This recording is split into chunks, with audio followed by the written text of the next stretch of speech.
病人行气管内插管后，听诊呼吸音时，发现左侧肺部呼吸音减弱，但右侧正常。下列何者为导致此情形最可能的原因 ？A. 气管内管插到食道中 ；B. 气管内管插到右主支气管内 ；C.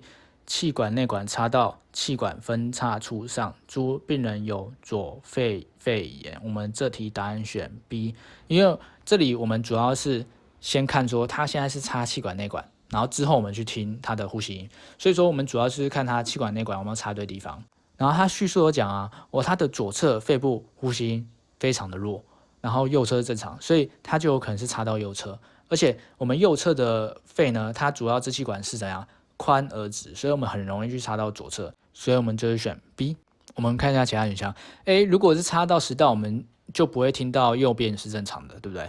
我们看一下猪选项，猪选项基本上如果是左肺肺炎的病人，他没有插气管内管，确实他的左边呼吸音会比较微弱哦。但是呢，我们现在插气管内管啊，所以说他左边呼吸音不会减弱这样子。